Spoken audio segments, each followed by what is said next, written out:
आज हम लॉ के विद्यार्थियों के लिए लेकर के आए हैं एक और नई वैकेंसी। यूपीएससी ने इसका नोटिफिकेशन जारी कर दिया है। एडवर्टाइजमेंट नंबर 10 ऑफ 2026 ये एडवर्टाइजमेंट नंबर आ चुका है। ये फुल डिटेल नोटिफिकेशन है। मैं आपको इसमें जो अपने काम की चीज़ है लॉ के विद्यार्थियों के लिए उसी वैकेंसी पर डायरेक्ट आता हूँ। तो चलते हैं, लॉ के विद्यार्थियों के लिए कौन सी वैकेंसी आ रखी है इसको हम समझते हैं लाइन टू लाइन। कौन सी चीज़ काम की है और कौन सी चीज़ काम की नहीं है, इस चीज़ को भी हम इसी में समझेंगे। तो ये है वैकेंसी का नाम, superintendent translation Hindi branch. UPSC ने एक निकाली है वैकेंसी, नाम सुपरिटेंडेंट ट्रांसलेशन हिंदी ब्रांच। ये ऑफिशियल लैंग्वेजेस विंग के लिए है। Ministry of law and justice में ये वैकेंसी है। अब समझते हैं कि कितनी पोस्ट है। तो इसकी टोटल जो पोस्ट है वो एक है, यानी कि अनरिजर्व पोस्ट है। इस पोस्ट के लिए आपकी एलिजिबिलिटी क्राइटेरिया वगैरह क्या है वो हम देखते हैं। लेवल 10 ये लिखा हुआ है। एज लिमिट 35 ईयर, यानी कि जिस कैंडिडेट की एज अभी तक 35 साल या 35 साल से नीचे है वो इसका फॉर्म फिल कर सकता है। अगर कोई कैंडिडेट पीडब्ल्यू है, फिजिकल हैंडीकैप है, तो उनको 10 साल का एज रिलैक्स मिलेगा, तो वो भी इसका फॉर्म फिल कर सकते हैं। अब बात करते हैं एजुकेशनल क्वालिफिकेशन। जो एसेंशियल क्वालिफिकेशन होगी वो इसमें क्या रहेगी, इसको समझते हैं यहाँ से।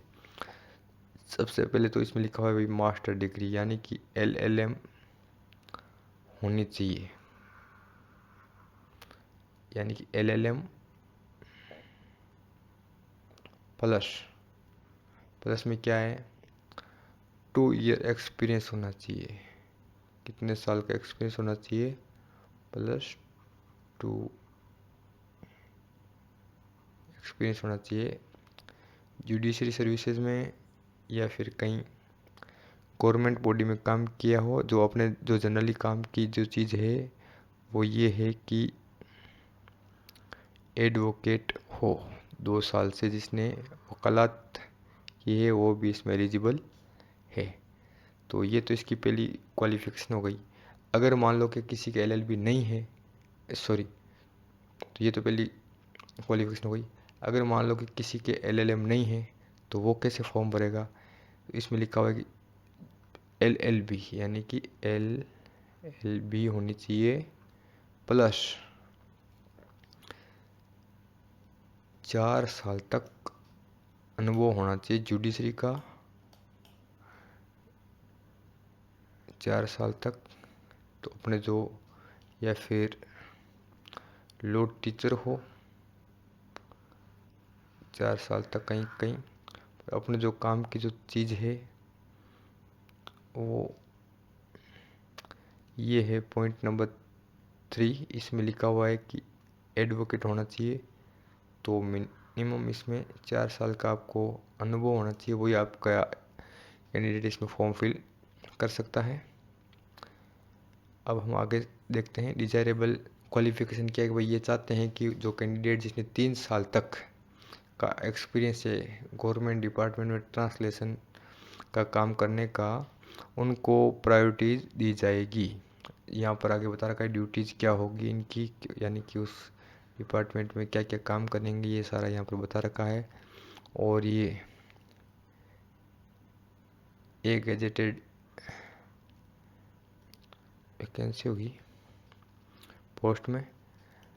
प्रोबेशन पीरियड जो लगने के बाद में 1 साल का होगा और हेड क्वार्टर यानी कि न्यू दिल्ली में ही उसकी जॉब लगेगी। तो यहाँ तक तो इसकी ठीक है। अगर आपने LLM कर रखा है तो आप फॉर्म भर सकते हैं, पर LLM के साथ में आपका अनुभव 2 साल का होना चाहिए। और अगर आपने LLB कर रखी है तो आपका अनुभव 4 साल का होना चाहिए। ये एक सिंपल एजुकेशनल क्वालिफिकेशन के बारे में बता रखा है। अब समझते हैं इसके आगे कि भाई कैसे होगा, एग्ज़ाम पैटर्न क्या रहेगी, लास्ट डेट, इन सब चीज़ों को भी हम देखते हैं। इम्पोर्टेंट क्या क्या डेट्स हैं। तो ये जो फॉर्म फिल करने की डेट है, वो फॉर्म फिल करने की डेट 8 अगस्त 2026 स्टार्ट हो गए हैं और ये फॉर्म चलेंगे 28 अगस्त 2026 तक। इससे पहले पहले आप फॉर्म फिल कर सकते हैं। अगर कोई भी नई अपडेट आएगी तो भी हम इसी चैनल पर आपको बताएंगे। यहाँ पर ज़्यादा इंस्ट्रक्शन है, इंडिया का, भूटान का, नेपाल का कैंडिडेट फॉर्म फिल कर सकता है। अपर एज लिमिट क्या होगी वो हमने आपको पहले ही बता रखा कि 35, और पीडब्ल्यू कैंडिडेट के लिए 10 साल का रिलैक्सन। और इसके बाद में जो नंबर के बारे में बता रखा है वो है यहाँ पर। और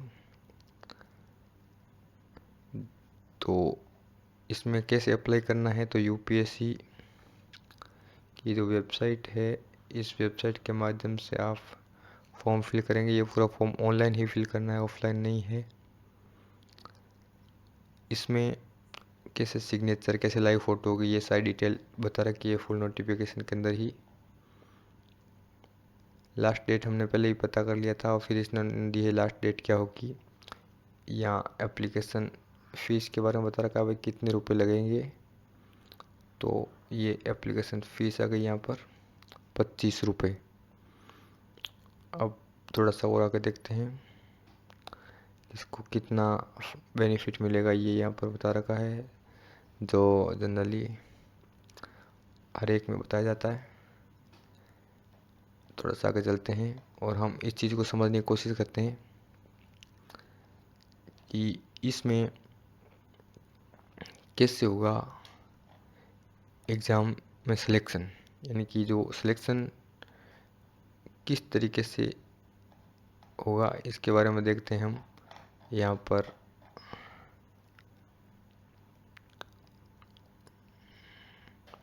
लिखा हुआ ज़रूर आएगा। तो ये जो है, अब सबसे पहले इसमें एक कंबाइंड रिक्रूटमेंट टेस्ट होगा। जो कैंडिडेट टेस्ट पास कर लेंगे उनको इंटरव्यू के लिए बुलाया जाएगा। इसके बाद इंटरव्यू होगा और इंटरव्यू जो पास कर लेगा उसको डॉक्यूमेंट वेरिफिकेशन के लिए इंटरव्यू के टाइम में चेक कर लेंगे। उसके बाद में उनका क्राइटेरिया सिलेक्शन इंटरव्यू बेस होगा। तो ये पूरी जानकारी थी। ये एक अच्छी पोस्ट है और आप भी इसका फॉर्म फिल कर सकते हैं। इसमें जो भी लोग कैंडिडेट हैं उनको लगता है कि कैसे पैटर्न रहेगा, तो इसका कोई अभी तक इसमें क्लियर क्या पूछा जाएगा, एग्ज़ाम कैसा होगा, इसमें कहीं बता नहीं रखा है। पर हमारे पास में जो भी इंफॉर्मेशन आएगी तो हम आपको बताएंगे। बहुत बहुत धन्यवाद आपका।